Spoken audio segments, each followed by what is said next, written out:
তেল গরম হয়ে গেছে, দিয়ে দিচ্ছি রাঁধুনি আর কালো জিরে ফোড়ন। এবার দিয়ে দেবো পেঁয়াজ কুচি।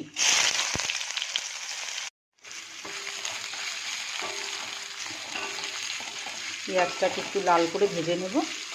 রান্না করবো হলো ট্যাংরা মাছের চচ্চড়ি। এই দেখুন মাছ ভেজে নিয়েছি।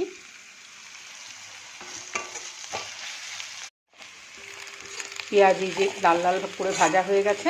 এবার দিয়ে দেবো কেটে রাখা সবজিগুলো। সব সবজি আমি কেটে ধুয়ে নিয়েছি।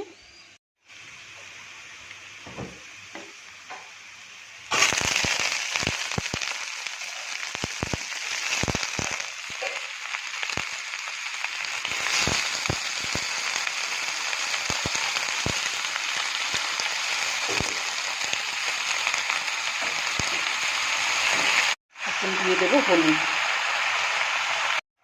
দিয়ে দিচ্ছি লবণ।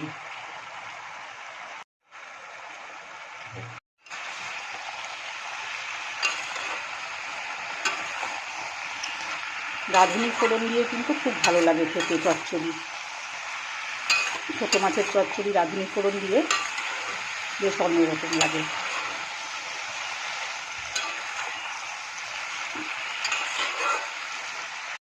এবার দিয়ে দেবো সামান্য জিরে গুঁড়ো।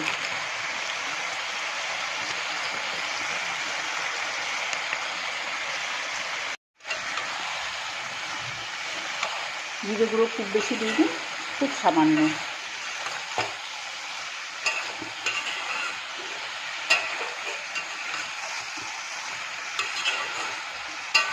এবার এরকম করে এটাকে কষাবো যতক্ষণ না সবজিগুলো সব সেদ্ধ হয়ে যায়।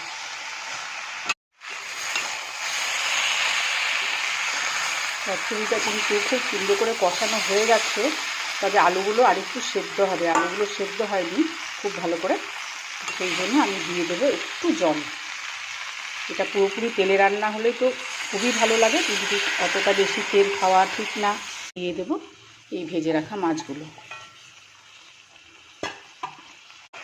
হালকা হাতে নেড়ে দিতে হবে, খুব বেশি ঘাটাঘাটি করা যাবে না, মাছ তাহলে ভেঙে যাবে। থাকবে একটু ঢেকে দেবো।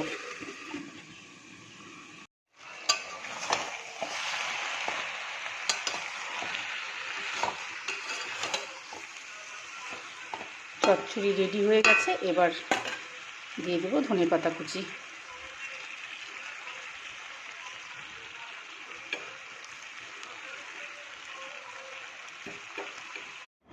তৈরি হয়ে গেছে ট্যাংরা মাছের চচ্চড়ি। শীতকালে এইভাবে চচ্চড়ি খেতে কিন্তু খুব ভালো লাগে।